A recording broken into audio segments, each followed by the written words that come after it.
Dans un peu plus de 2 ans, je vais courir 4800 km de Lausanne en Suisse jusqu'à Tamanrasset en Algérie. Aujourd'hui, après 2 semaines d'entraînement, j'ai envie de vous expliquer pourquoi je fais ça, comment et qui je suis vraiment. Je vais donc vous parler du projet, du film, de la préparation et un peu de moi.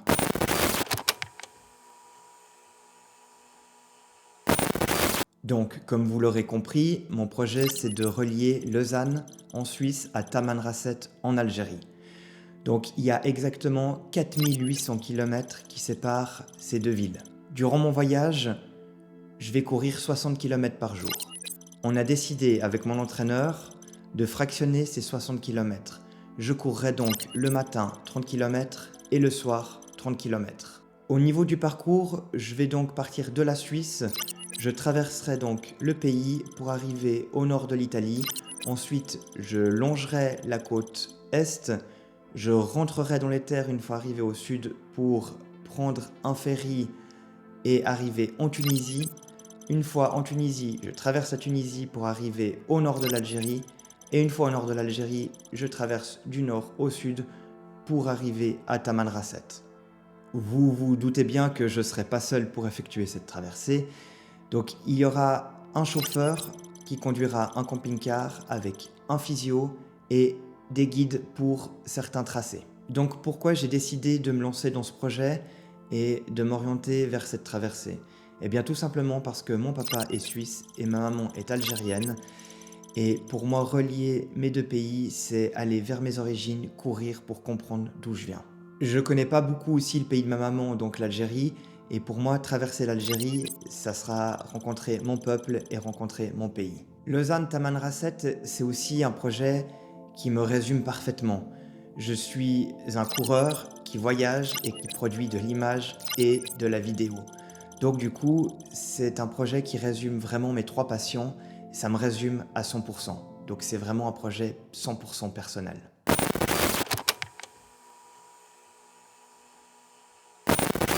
Mon objectif final, c'est donc de créer un documentaire et de faire un film. Étant réalisateur, j'étais obligé de choisir ce support pour raconter ma traversée et raconter mon histoire. Pour mon documentaire, je vais donc partir sur un film très intimiste où je serai à la recherche perpétuelle de la vérité. Je montrerai les rencontres, les paysages et les cultures que je traverserai.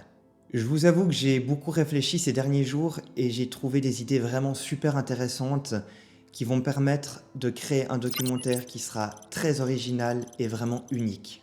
Actuellement, j'ai aucune boîte de production qui est prête à soutenir mon film.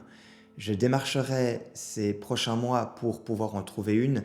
Si dans 2 ans, je n'ai pas réussi à convaincre une boîte de production de financer mon film, je le ferai par l'autofinancement. Je serai peut-être plus libre artistiquement, j'aurai peut-être moins de budget, ça sera un peu moins confortable. Quoi qu'il en soit, je ferai ce film, j'ai envie de faire ce film. Pour convaincre une boîte de production de financer mon film, je vais créer durant ces 2 prochaines années pas mal de courts-métrages de fiction sur la course à pied. Vous aurez donc l'occasion de les voir sur ma chaîne YouTube.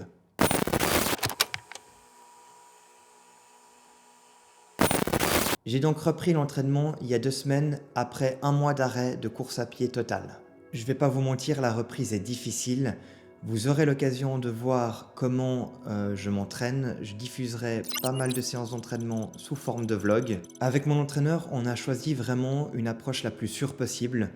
C'est-à-dire qu'on va aller vraiment de manière progressive pour augmenter le kilométrage, histoire d'éviter les blessures durant la préparation. D'ici quelques mois, je devrais déjà courir à peu près des semaines à 150 km. On a aussi fait le choix que je garderai quelques séances de VMA et d'allure marathon durant cette préparation. Outre la préparation physique, il y aura aussi tout un travail à faire sur le mental, la régularité, la vie personnelle et la logistique afin de préparer au mieux le voyage. Je sais que ça va être un travail monstrueux, mais je me sens prêt.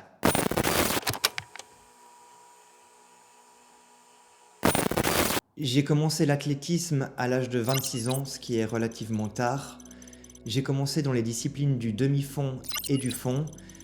Ce qu'il faut savoir, c'est que j'ai jamais couru plus de 30 km de ma vie, paradoxalement.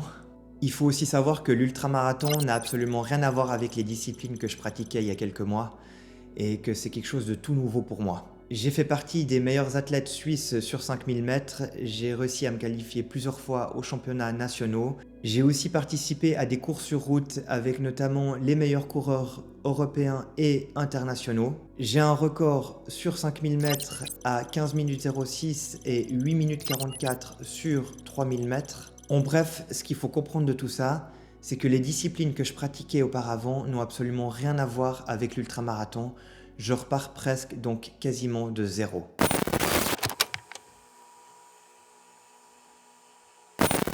Pour conclure, j'ai envie de vous dire que je partagerai avec vous tous les détails de la préparation, les galères, les doutes, etc. Enfin, tout, vous aurez compris. Likez cette vidéo, abonnez-vous, parlez de mon projet autour de vous et je vous dis à très vite.